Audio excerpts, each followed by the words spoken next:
Hello everyone, मैं हूं रमनदीप कौर और आपका स्वागत है आपके अपने इस यूट्यूब चैनल पर जिसका नाम है लुक फॉर नॉलेज। तो प्रीवियस क्लास में हम लोग नंबर सिस्टम के बारे में बेसिक कॉन्सेप्ट जो था उसका वो क्लियर कर चुके हैं। उसकी वीडियो मैंने ऑलरेडी अपलोड कर दी है। जिन स्टूडेंट्स ने ये वीडियो नहीं देखी वो मेरे चैनल पर जाकर उसे सब्सक्राइब कीजिए, चैनल को लाइक कर लीजिए, वीडियोस को शेयर कीजिए दोस्तों के साथ और पूरा नंबर सिस्टम का जो बेसिक कॉन्सेप्ट है वहाँ पे जाकर अपना क्लियर कीजिए। फाइन, तो चलिए आज जो स्टार्ट करने जा रहे हैं हम वो है हमारी एक्सरसाइज। जो यहाँ तक law of exponents of real number तक हम ऑलरेडी कंप्लीट कर चुके हैं। तो आज हम डिस्कस करेंगे हमारी एक्सरसाइज। ठीक है, तो चलिए हमारी एक्सरसाइज लेते हैं 1.1 एंड 1.2। आज मैं बोथ एक्सरसाइज आपको कंबाइंड फॉर्म में करवाऊंगी। तो बहुत छोटी छोटी सी एक्सरसाइज है, बहुत इजी से क्वेश्चंस हैं। जिनका बेसिक कॉन्सेप्ट क्लियर है उनके लिए ये बहुत ही इजी कॉन्सेप्ट है। फाइन, तो चलिए फर्स्ट क्वेश्चन लेते हैं। Is the zero a rational number? हमसे पूछा गया है कि क्या जीरो जो हमारी है वो रैशनल नंबर है। फाइन, तो अगर वो रैशनल नंबर है या नहीं है इन दोनों की फॉर्म में, तो हमें प्रूफ बताना है कि क्यों नहीं है। तो क्या हम इस जीरो को p बाई क्यू की फॉर्म में रिप्रेजेंट कर सकते हैं या नहीं कर सकते हैं। फाइन, तो देखिए जो जीरो होती है इसका आंसर जो आएगा आपका आएगा यस। ठीक है, इज जीरो और रैशनल नंबर? यस, जीरो हमारी रैशनल नंबर होती है। कैसे होती है? जीरो को देखो, किसी भी रैशनल नंबर है, जीरो को छोड़िए एक बार, किसी भी जो रैशनल नंबर, कोई भी जो आपके पास रैशनल नंबर गिवन है, सपोज 1 2 3, कोई भी आपके पास नंबर गिवन है, इंटीजर्स गिवन है, उसे हम रैशनल नंबर की फॉर्म में रिप्रेजेंट कैसे कर सकते हैं। कैसे? हम उसे p बाई क्यू की फॉर्म में हमने लिखना होता है। जैसे 1/2 लिख दूं मैं, तो ये मेरा एक रैशनल नंबर बन जाएगा। जहाँ पर हमारी कंडीशन क्या होती है? q is not equal to zero. यही हमारे रैशनल नंबर की कंडीशन होती है कि q हमारा जो है वो जीरो के इक्वल नहीं होना चाहिए, और यहाँ पे भी यही बोला गया है। फाइन, तो जीरो के केस में क्या ले लेते हैं? देखो, जीरो को क्या मैं 0/1 लिख सकती हूँ? बिल्कुल लिख सकते हैं, इससे हमारे वैल्यू पर कोई इफेक्ट नहीं पड़ेगा। 0/2 लिख दीजिए, ठीक है, तो भी जीरो आएगा। फाइन, यानी कि इसे मैं p बाई क्यू की फॉर्म में रिप्रेजेंट कर सकती हूँ। फाइन, तो इसके लिए जो हमारा जीरो होता है वो क्या होता है? एक रैशनल नंबर होता है। आई होप ये क्लियर हो गया होगा, बहुत इजी सा कॉन्सेप्ट था। नेक्स्ट क्वेश्चन देखते हैं, क्वेश्चन नंबर 2। इसमें देखिए, find 6 rational numbers between 3 and 4। देखिए, अगर कोई एक नंबर फाइंड आउट करना हो, किन्हीं भी दो नंबर्स के बीच में कोई एक रैशनल नंबर फाइंड आउट करना हो, तो हम simple a plus b by 2 का फॉर्मूला लगाते हैं और हमारे पास एक नंबर आ जाता है। अब यहाँ पे कंडीशन क्या है? हमें 6 नंबर्स फाइंड आउट करने हैं। इस कंडीशन से भी हो जाता है, लेकिन कई बार क्या होता है, इसमें थोड़ी सी गलती होने के चांसेस ज़्यादा रहते हैं कि नंबर जो है वो 3 से बड़ा होना चाहिए और 4 से छोटा होना चाहिए, और कई बार ऐसा नंबर करते वक्त हमारे ध्यान से निकल जाता है। फाइन, तो जो आज मैं आपको तरीका बता रही हूँ करने के लिए इस क्वेश्चन को, बहुत ही इजी सा है। ठीक है, जितने नंबर आपसे पूछे गए होते हैं बीच में, दो नंबर के बीच में जितने नंबर्स आपको फाइंड आउट करने होते हैं, जितने नंबर आपसे पूछे गए होते हैं, आपको क्या करना है? उससे एक नंबर ज़्यादा, यानी कि 6 + 1 यानी कि 7, आपको 7 से इन दोनों नंबर्स को, यानी कि 3 और 4 को हमने 7 से ऊपर नीचे मल्टीप्लाई करना है, इस तरीके से। ठीक है, डिवाइड कर मल्टीप्लाई कर दीजिए 7 से, और 7 से ही डिवाइड कर दीजिए। फाइन, और इधर भी सेम कंडीशन इसी तरीके से करनी है। इससे हमारे नंबर पर कोई इफेक्ट नहीं पड़ेगा, क्योंकि 7 से 7 कट होकर 3 हमें वापस दे देगा। इस तरीके से 4 से 4 कट होकर 4 हमें वापस मिल जाएगा। लेकिन इससे हमारा क्वेश्चन ईजी हो जाता है। कैसे? यहाँ पे अब देखिए क्या आ गया आपके पास, 21/7, और यहाँ पे हमारे पास क्या आ गया, 28/7।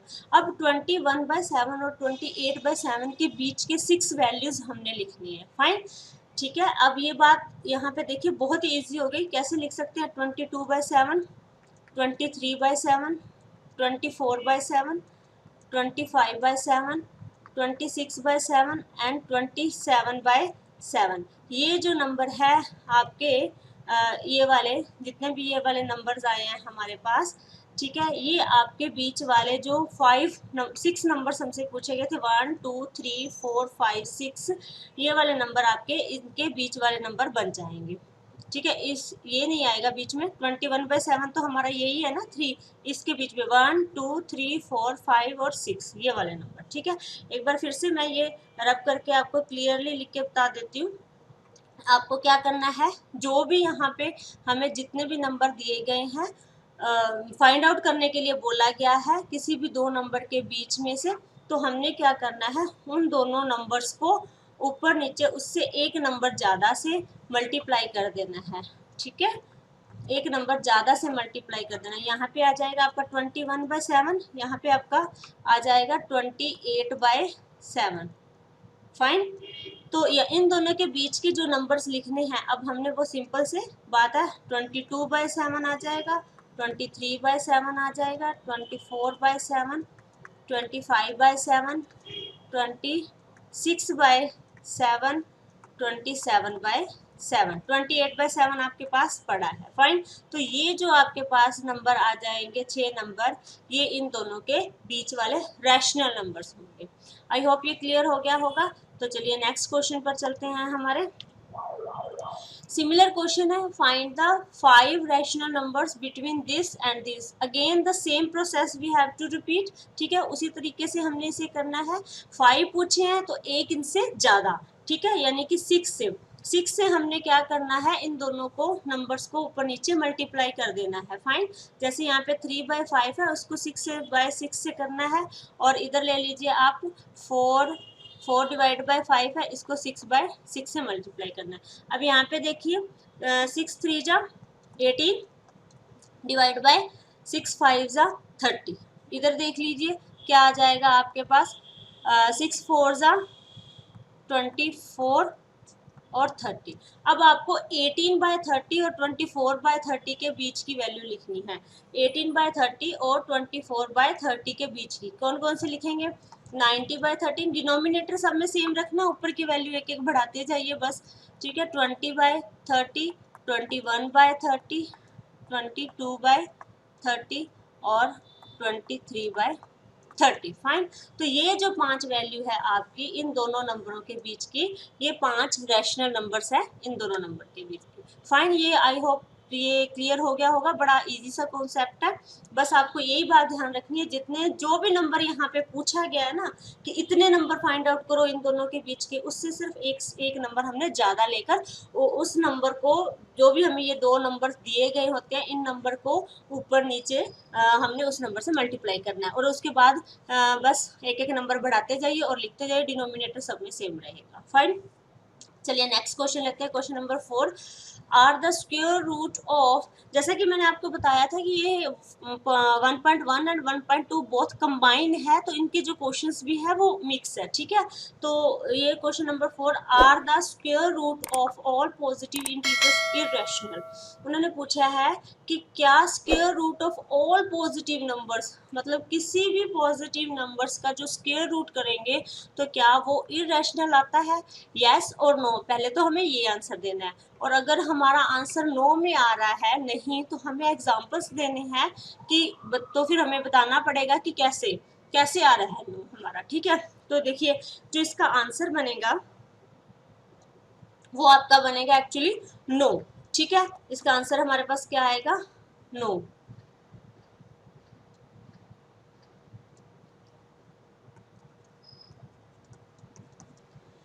ठीक है, तो इसमें क्या है देखिए, इसका आंसर नो है तो हमें ये बताना पड़ेगा कि नो क्यों है। फाइन, तो उसने कोई भी पॉजिटिव इंटीजर बोला है। सपोज कीजिए कि मैंने एक अपना 4 एक पॉजिटिव इंटीजर ले लिया और उसका हमने क्या करना है, स्क्वायर रूट करना है। जब मैंने 4 का स्क्वायर रूट किया तो मेरे पास वैल्यू क्या आई, +-2 आई। फाइन, तो जब मेरे पास ये वैल्यू है, ये एक इररेशनल नंबर नहीं है, ये एक हमारा क्या है, रैशनल नंबर है, ये रैशनल नंबर है। फाइन, इसी तरीके से एक और एग्जांपल ले लेते हैं। सपोज कीजिए 16 का ले लिए, तो 16 का जो हमारे पास अंडर रूट होता है वो +-4 होता है, ये भी एक रैशनल नंबर है।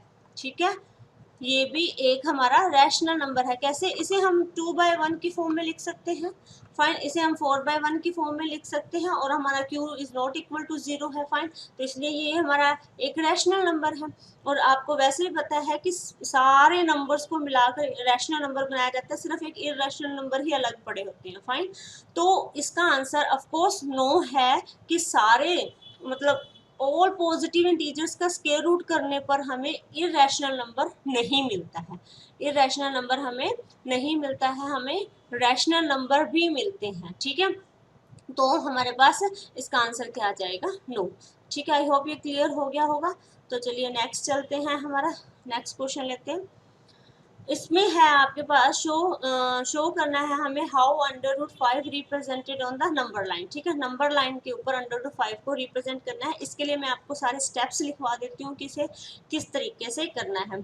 तो जैसे एक बार रफली आइडिया बता देती हूँ आपको, मैं डायग्राम दिखा देती हूँ कि बनेगा कैसे एक्चुअली। यहाँ पे सपोज कीजिए कि मेरे पास एक नंबर लाइन है, ठीक है, उसके ऊपर कोई मैंने 2 डिजिट तक का ये वैल्यू हमने यहाँ पर ले ली है। और फाइन, सॉरी, यहाँ पे 0 है, यहाँ पे 1 है। ठीक है, 2 डिजिट तक कोई भी वैल्यू ले ली गई है। फाइन, और यहाँ पे जो बनेगा एक्चुअल में वो आपका इस तरीके से बनेगा, इस तरीके से।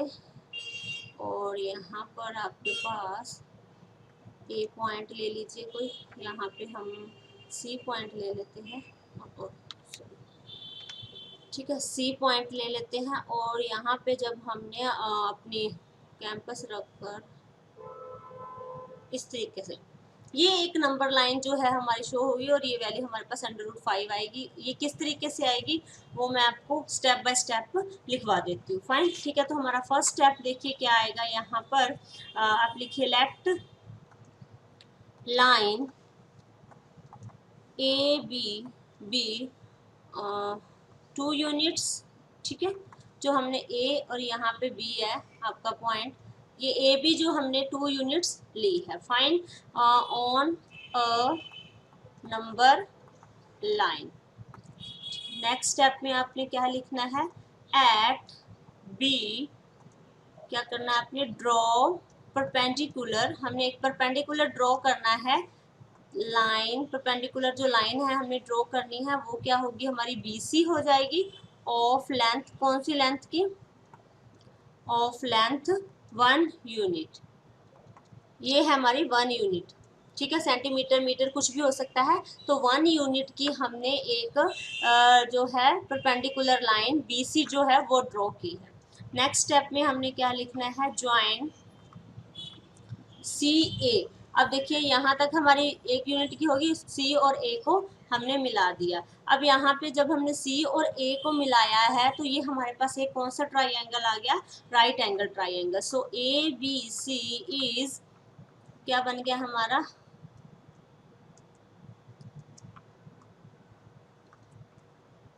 Right angle triangle.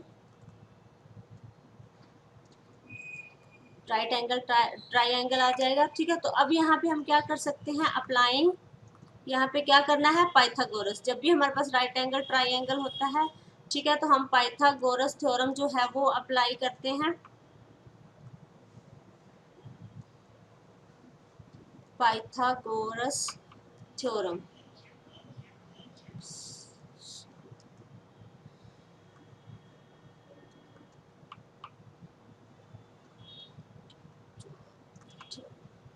तो पाइथागोरस थ्योरम में क्या होता है आपके पास, यानी कि AC का square is equal to AB का स्क्वायर प्लस BC का स्क्वायर आ जाएगा।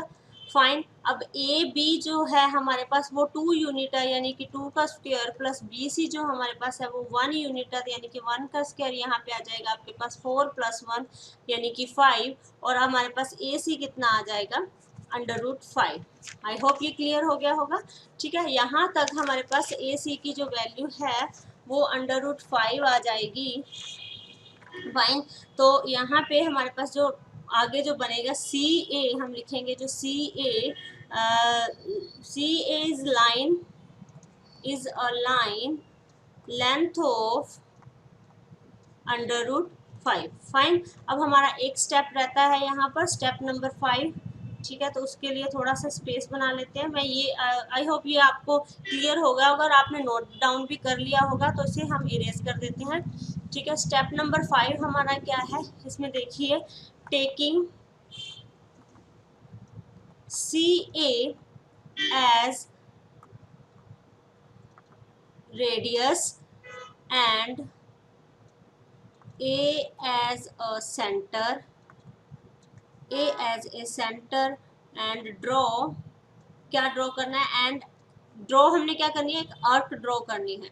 जैसे मैंने आपको बताया था कि इस तरीके से था ना, ये 0 था, ये 1 था, ये 2 था, और यहाँ पे हमने 1 यूनिट का परपेंडिकुलर ड्रॉ किया, फिर हमने C और A को मिलाया, C को यहाँ पे A को सेंटर मानकर, ठीक है, √5 का जो CA है इसको हमने क्या माना है, रेडियस। ये हमारी रेडियस हो जाएगी। जब ये रेडियस हो जाएगी तो यहाँ से एक हमने ऐसे इस तरीके से जो है आर्क ड्रॉ करनी है। ठीक है, तो आर्क जो हमने वो ड्रॉ करनी है, तो वो जो आर्क होगी वो किसे टच करेगी, टचिंग ए बी लाइन को टच करेगी, टचिंग द नंबर लाइन, यानी कि ए बी वाली जो वैल्यू है, ये वाली लाइन, इसी लाइन को ये टच करेगी, touch the number line. Fine, ठीक है, the point eight which number line get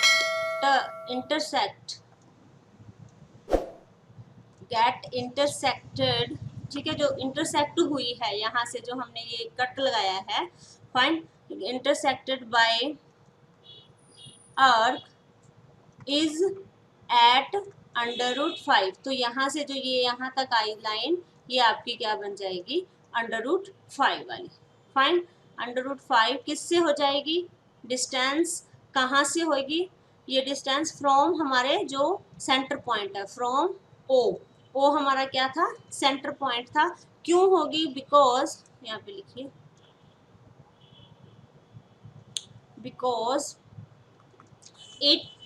because it is a क्या थे आपकी radius, it is the radius of circle.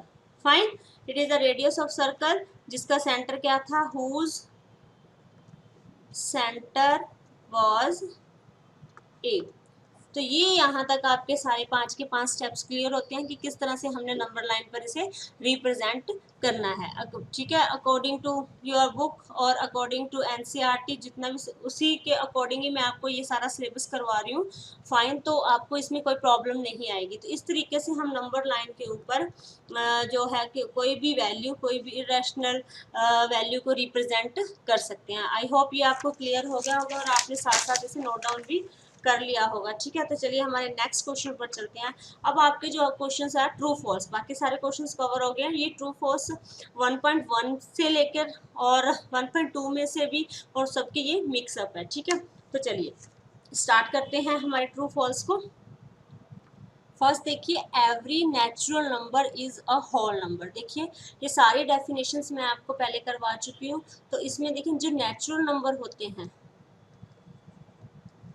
जो आपके नेचुरल नंबर होते हैं वो कहाँ से स्टार्ट होते हैं, 1 2 3 4 एंड सो ऑन। ठीक है, और जो आपके होल नंबर होते हैं वो स्टार्ट होते हैं 0 1 2 3 एंड सो ऑन। फाइन, उन्होंने पूछा है कि every natural number is a whole number, सारे के सारे जो नेचुरल नंबर है क्या वो होल नंबर में आते हैं, बिल्कुल आते हैं। ठीक है, सारे के सारे हमारे नेचुरल नंबर होल नंबर्स होते हैं। सिर्फ एक 0 होती है जो होल नंबर में एक्स्ट्रा होती है, लेकिन बाकी 1 भी इसमें आ रहा है, 2 भी देखिए इसमें आ रहा है, 3 भी इसमें आ रहा है, 4 भी आएगा, बाकी सारे नंबर्स आएंगे, सिर्फ 1 नहीं आ रहा। लेकिन सारे नेचुरल नंबर तो होल नंबर होंगे ही होंगे ना, लेकिन इसका जो वाइसा वर्सा है, यानी कि जो इसका उल्टा है, अगर मैं यहाँ लिख दूँ every whole number is a natural number, तो इसका आंसर क्या हो जाएगा, फॉल्स। ठीक है, कैसे, क्योंकि सारे होल नंबर नेचुरल नंबर नहीं होते, होल नंबर में 0 भी इंक्लूड होती है और नेचुरल नंबर में 0 नहीं होती।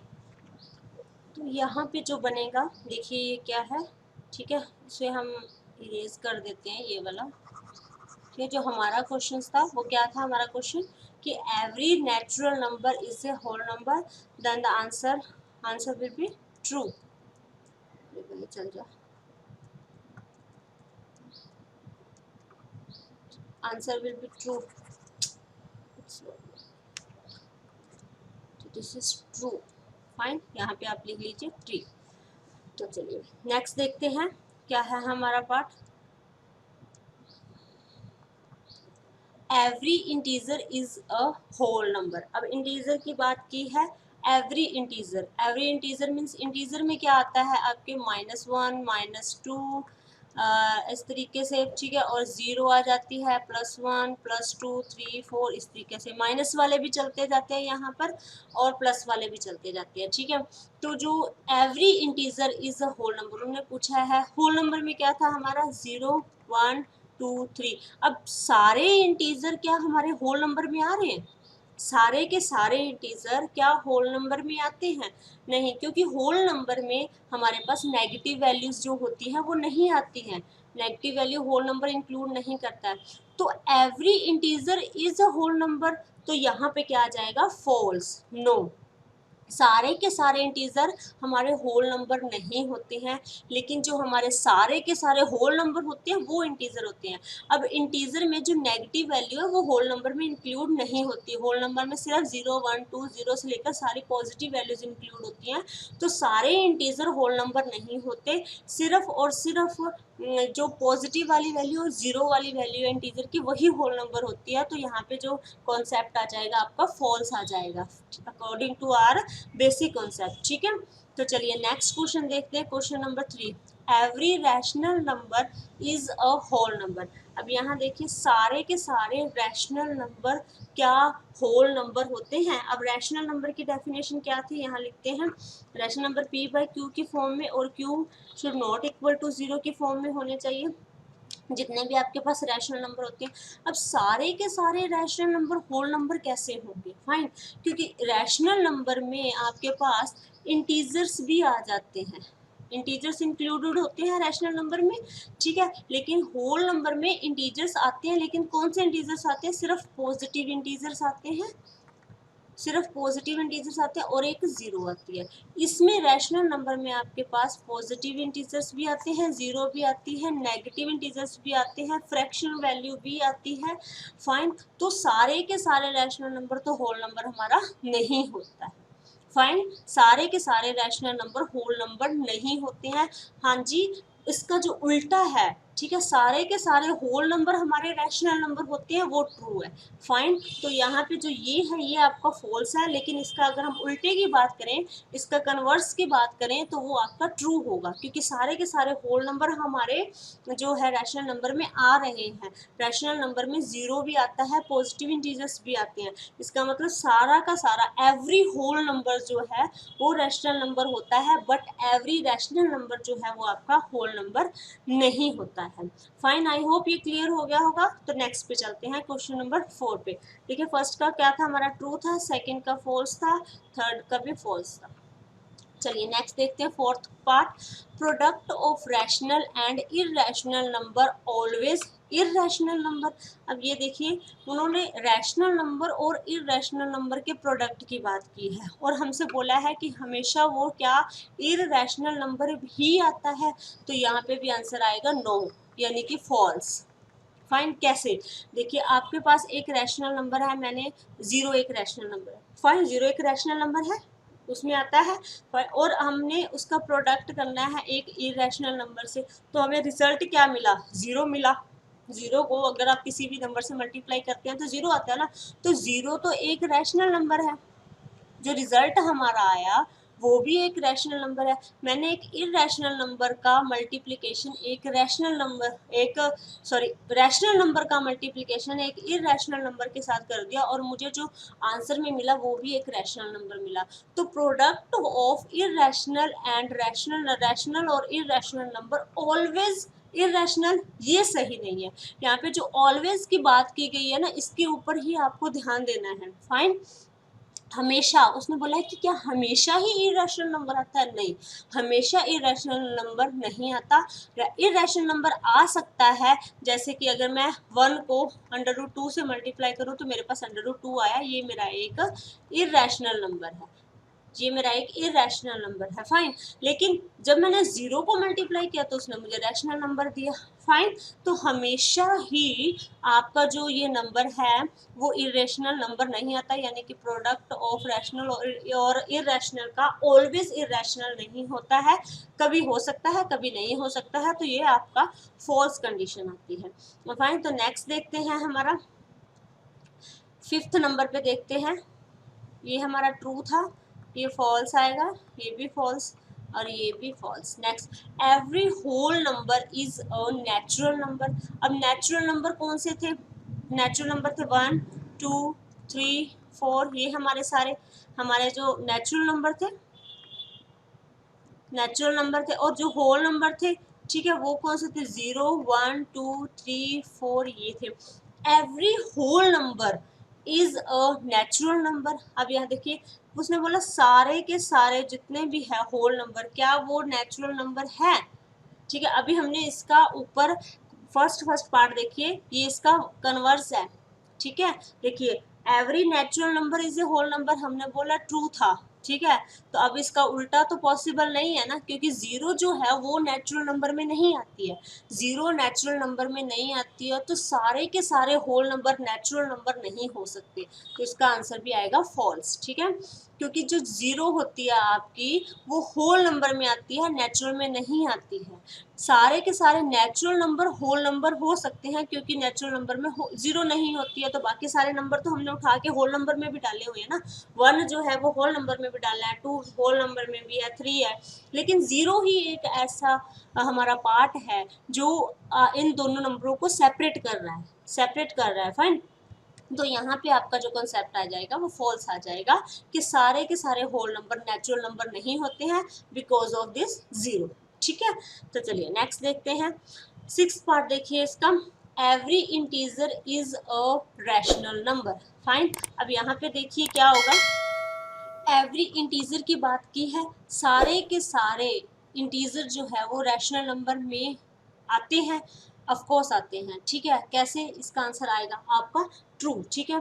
तो सारे के सारे कैसे आएंगे? देखिए, अब मैंने 2 ले लिया, 2 मेरा एक इंटीजर है, क्या मैं इसे रैशनल नंबर की फॉर्म में लिख सकती हूँ? ऑफ कोर्स लिख सकती हूँ, इसे मैं 2/1 की फॉर्म में रिप्रेजेंट कर सकती हूँ, 4/1 की फॉर्म में रिप्रेजेंट कर सकती हूँ, 6/1 ले लीजिए, 7/1 ले लीजिए। तो जितने भी आपके जो इंटीजर होते हैं, देखिए सारे इंटीजर्स मिलाकर ही तो हमने जो हमारा बेसिक कॉन्सेप्ट था उसमें मैंने आपको करवाया था कि सारे इंटीजर्स जो है वो मिलकर आपका क्या बनाते हैं? रैशनल नंबर बनाते हैं, फाइन। तो इसका मतलब सारे के सारे इंटीजर रैशनल नंबर के अंदर ही आएंगे, तभी उसको रैशनल नंबर बना रहे हैं, फाइन। तो ये आपका कॉन्सेप्ट क्या आएगा? यहाँ पर ट्रू आएगा, ठीक है। नेक्स्ट देखिए, 7th पार्ट में, every rational number is N integer. अब यहाँ पे एवरी रैशनल नंबर उल्टा कर दिया इसका, एवरी रैशनल नंबर यानी कि कोई भी मेरे पास एक रैशनल नंबर, यानी कि 3 मैंने 2 ले लिया, ये मेरा एक रैशनल नंबर है, क्या यह एक इंटीजर है? बिल्कुल नहीं है, इसका आंसर क्या आएगा? फॉल्स। कैसे? देखिए, अगर मैं इसको डिवाइड करूँ तो ये मुझे एग्जैक्ट जो है इंटीजर की फॉर्म में वैल्यू नहीं दे रही है, ठीक है। यहाँ पे मुझे एग्जैक्टली जो है वो इंटीजर नहीं मिल रहा है, इसको डिवाइड करने पर यहाँ पे मुझे डेसिमल वैल्यूज मिल रही है, जैसे 1.5, फाइन। जैसे मेरे पास 1.5 आई, तो ये मेरा एक इंटीजर नहीं है, ये मेरे पास एक डेसिमल और एक फ्रैक्शनल वैल्यू है, डेसिमल है या फ्रैक्शनल वैल्यू है। तो सारे के सारे जो है रैशनल नंबर जो होते हैं वो इंटीजर्स नहीं होते हैं। कुछ एक रैशनल नंबर्स हो सकते हैं, जैसे अगर मैंने 2/1 लिख दिया तो ये मेरे पास 2 वैल्यू देगा एग्जैक्ट, तो ये मेरा इंटीजर बनेगा। लेकिन उसने एवरी रैशनल की बात की है, यहाँ पे जो एवरी वर्ड आया है हर जगह पे वो एक इम्पोर्टेंस रख रहा है अपनी, उसकी एक वेटेज है, फाइन। तो जो भी आपके पास यहाँ पे जो दिया गया होता है कि एवरी, सम, मैनी, इस तरीके से, तो उनके ऊपर थोड़ा सा कंसंट्रेट करना है हमें, उनके उस पर ध्यान देना है कि वो बताना क्या चाह रहा है। तो यहाँ पर सारे के सारे रैशनल नंबर की बात कर रहा है, तो इसका आंसर क्या आएगा? फॉल्स। सारे के सारे नहीं होते हैं, कुछ एक हो सकते हैं, फाइन। तो चलिए नेक्स्ट देखते हैं, इसे रब कर देते हैं। फाइन, 8 नंबर देखिए, every rational number is a real number. ठीक है, अब यहाँ पे क्या बात आ जाती है, एवरी रैशनल नंबर, आपके पास जितने भी रैशनल नंबर दे रखे हैं, सपोज कीजिए 3/2, ठीक है, 4/7, सारे के सारे रैशनल नंबर, क्या वो रियल नंबर बनाते हैं? अब रियल नंबर का कॉन्सेप्ट क्या था, रियल नंबर में मेरे पास रैशनल नंबर भी थे, ठीक है, इरैशनल नंबर भी थे, और रैशनल नंबर में मेरे पास इंटीजर भी थे। फाइन, और इसमें क्या था, मेरे पास फ्रैक्शनल वैल्यू भी थी। तो जितने भी ये सारी वैल्यूज हैं वो रैशनल नंबर बना रही है, और जितने भी ये रैशनल नंबर है वो रियल नंबर बना रहे हैं। इसका मीन्स क्या हुआ, उन्होंने हमसे पूछा है कि सारे के सारे एवरी जो रैशनल नंबर है क्या वो हमारा रियल नंबर बन सकता है।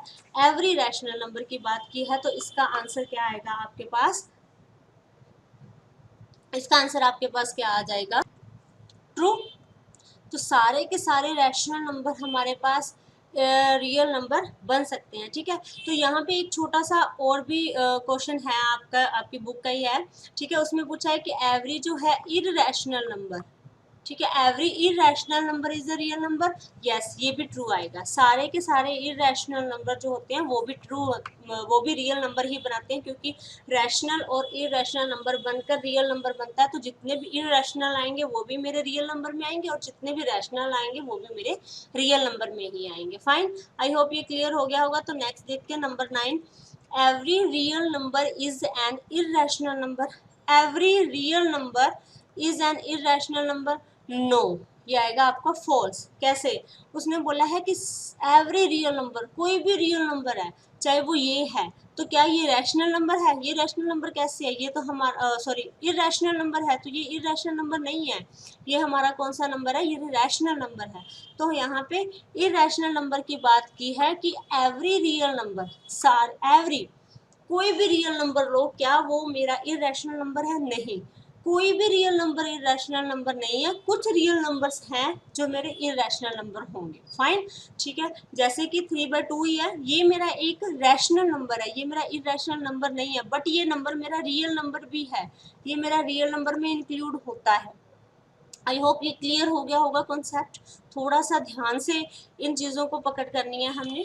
ठीक है, तो नेक्स्ट देखिए हमारा next question, every point on the number line is of the form of √m where m is a natural number.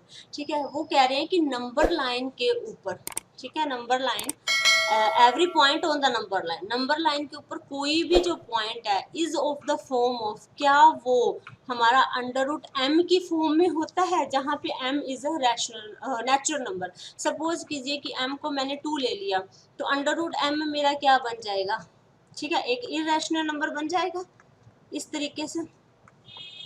Fine, ये मेरा एक इररेशनल नंबर बन जाएगा।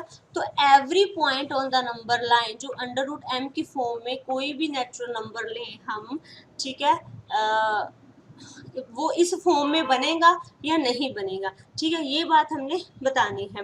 तो यहाँ पे देखिए हमारे पास क्या हो जाएगा, तो इसका जो आंसर बनेगा वो क्या है आपका, नो।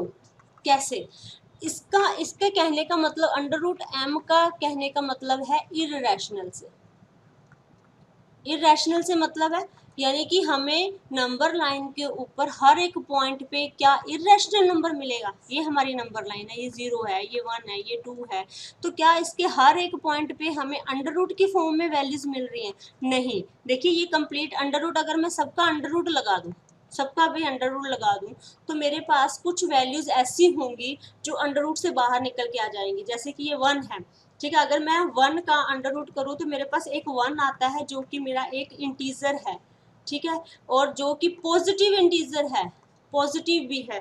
फाइन, तो ये मेरा जो है वो एक इररेशनल नंबर नहीं है, ये इररेशनल नंबर नहीं है, इसे मैं √m की फॉर्म में नहीं लिख सकती, इसकी वैल्यू आ गई। इसी तरीके से जैसे √4 है यहाँ पर, तो उसकी वैल्यू 2 आ जाएगी। 2 एक पॉजिटिव इंटीजर है, वो एक इररेशनल नंबर नहीं है, उसे मैं √m की फॉर्म में रिप्रेजेंट नहीं कर सकती। सो तो यहाँ पे जो आंसर बनेगा आपका नो। फाइन। तो आपको होप यहाँ तक ये बात जो है वो क्लियर हो गई होगी। अगर इसमें कोई भी डाउट हो जाता है आपको कि कोई चीज़ नहीं समझ में आती, तो मुझे कमेंट सेक्शन में लिख कर बताइए, मैं उसे क्लियर करूँगी। फाइन। तो चलिए आज की वीडियो यहीं तक, मिलते हैं हमारी नेक्स्ट वीडियो में, तब तक के लिए बाय बाय।